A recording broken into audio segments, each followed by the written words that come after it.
All right. Good morning, everyone. Thanks for being here. My name is Patsy Foley, and I did my thesis on safe voluntary exit plans for gang-involved youth in Rhode Island. And my interest in this comes from originally growing up in Boston. A lot of my friends got involved in drug use and selling, and I saw that have a greater effect on their life in the future.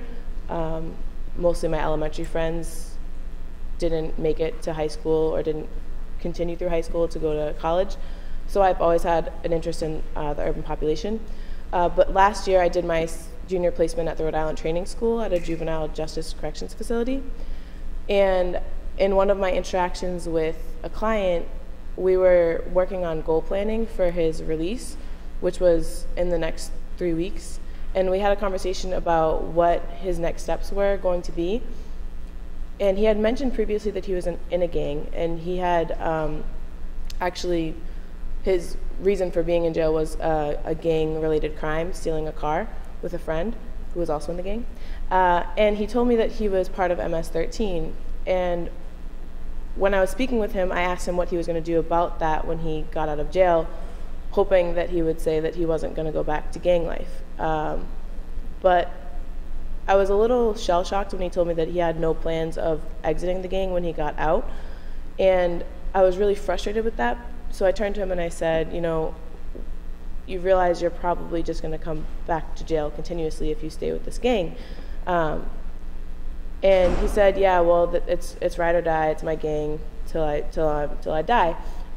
So I was really upset, and I came back to my capstone with Dr. Kranz and with my classmates, and my classmate told me, I told my classmates a story about how I was so upset about this and I wanted to get this kid out of this gang so that he wouldn't come back to the training school. And my classmate got really upset and told me that that was the stupidest thing that I could have ever said to him, was to get out. And I didn't understand, because what normal person doesn't want to help someone get out of a gang? We all think that it's a pretty rough life. So she came up to me after class and told me that I should go back immediately to the training school and that I should tell this kid to stay in the gang. So I was confused, and thus my interest in gang life. So I did a little research about the history of gangs in the United States, and found that a lot of the history of gangs comes from cultural needs, new cultures coming into the United States and needing supports. There's been a lot of Italian gangs, Irish gangs, you name the culture, there's a gang for it. But I wasn't finding a lot of information about how we could help young people get out of gangs. So that was where I decided that I wanted to study this a little bit more and see what the support systems in Rhode Island were. And so I decided that I would do a qualitative study and interview key stakeholders in Rhode Island, and find out what they knew about the resources in Rhode Island and what we could do as a society to help people not enter gangs and then to help them get out of gangs when they did. Each interview was about an hour, and my sample was through convenience and snowball. I started with reaching out to the training school and figuring out who would know someone who I could talk to there through email. And then talking to some of my classmates, they gave me names, and once I started contacting these people, they gave me names, so it kind of snowballed into that. My hypothesis was that people want to get out of gangs, that gangs aren't helpful and that they're dangerous, and that Rhode Island has some sort of support system. And I was completely wrong about everything. My first stakeholder was a professor at a small college in Rhode Island, and he also works on the board for a small agency that works with gang-affiliated youth. My second stakeholder was a director of a different agency, a small agency that works helping juveniles transition from corrections facilities back into the community. My third interviewee was a caseworker at a small agency that works directly with kids involved in gangs and adults involved in gangs. And the fourth stakeholder was a street worker, and a street worker is someone who goes into schools and into public areas and works face-to-face with kids contemplating getting into gangs and kids who are currently in gangs. And these street workers do a lot of work with crisis mediation and helping stop the violence, basically.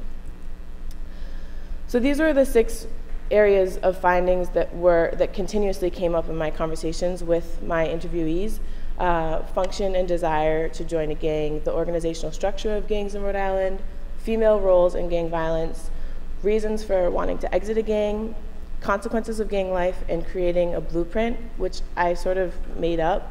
Creating a blueprint meaning creating a plan for how we can get people out. And so what I found through literature and through my interviews was that people join gangs because they're missing support systems right now. They need to have more security.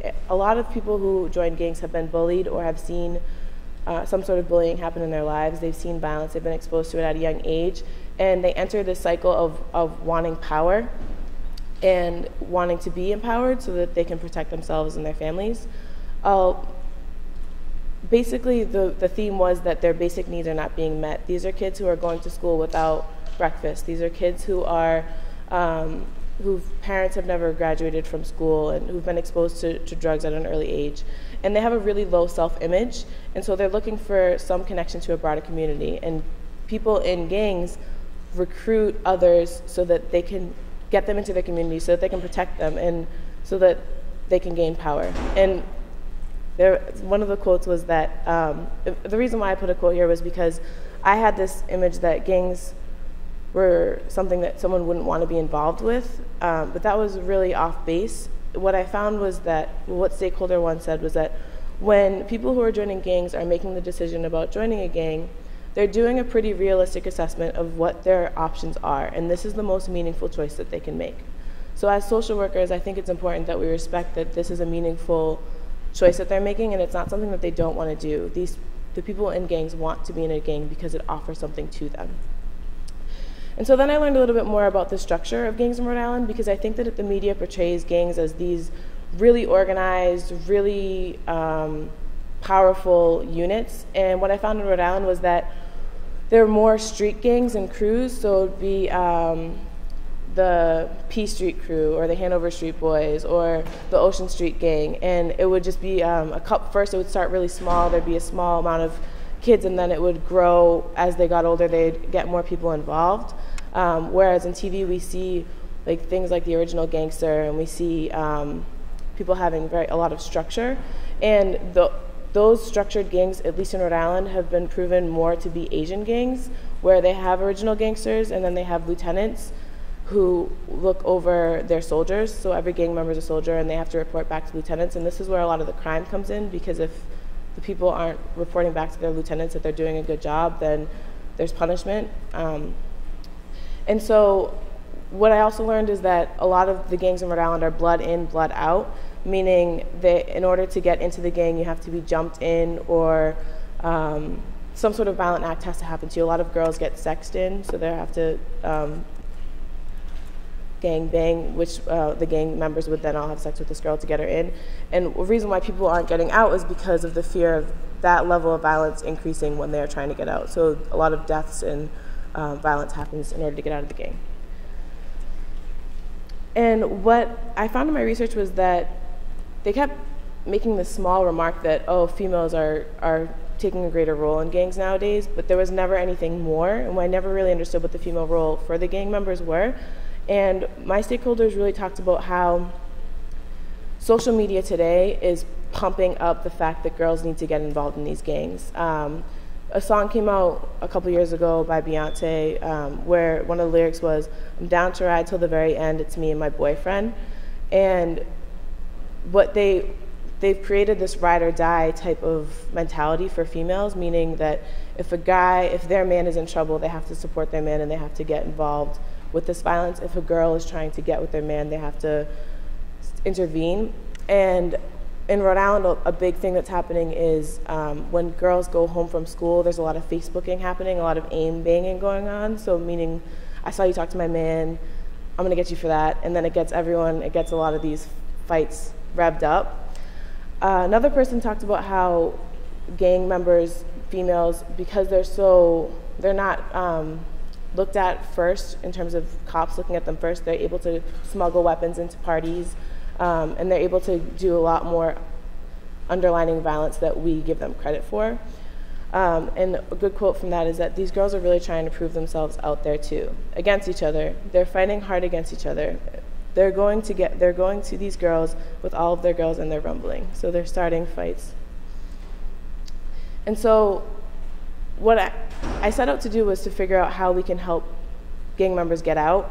What I realized was that that's not necessarily the approach that I should take. It's more that we should look at how we as a society can create a meaningful and safe life for people who are in gangs, because we have to realize that these gangs are creating a support system for them. So if we can appreciate the fact that they're creating a support system, but we can remove the violence and we can remove some of the negative aspects of gang life, then we'll be more successful as a society. And so a lot of gang members, at least in Rhode Island, the reason for leaving a gang would be aging out, which would mean when they turn 21, 22, 23, they're at a developmental stage in their lives where they don't need the gang as much. They're more self-supporting, and they're just looking for a new lifestyle. Unfortunately, because of gang life, there's a lot of PTSD in this group, and one really great thing that someone said to me was that gang members have a new diagnosis. It's no longer PTSD, it's just TSD, traumatic stress disorder, because there's never a post. It's consistent and it happens throughout their life. And so when people are looking to get out of gangs, a lot of that comes from having a child of their own, realizing that they don't want their child to go through a similar lifestyle as them. And so there are agencies in Rhode Island that have been really helping to step in and give these gang members valuable skill sets that can be transferred. So skill sets that they can use in a job life and instead of just within the gang. And so what I realized was that there is no blueprint in Rhode Island, at least, for how we can get gang members out. There's no step-by-step process saying, well, first let's get your tattoos removed, and second, let's get you into a different area. And the reason for this is because the gang life is a positive aspect for these people. It's their family, it's their friends, and it's their lifestyle. It's everything that they know. So this quote really puts it best when a stakeholder once said to me, because I was really innocent and thinking that I should get everyone out of gangs, he said, if you're going to, I think, tell someone to get out of a gang. I mean, I appreciate your dilemma, so I'm sympathetic. Meanwhile, he was laughing at me. It's just not helpful. It's not a meaningful piece of advice, because it would be sort of like me telling you to stop loving your parents. Or I don't know, if you're a Catholic, it would be you're much better off without Catholicism anymore. It might be true in your particular case, but it's sort of like, well, what's the alternative? So we have to figure out a way to create support systems for gang members in their community by building trusting relationships with them, creating support systems, and giving skill sets. And my implications were simply that we need to do more research and we need to do more community support.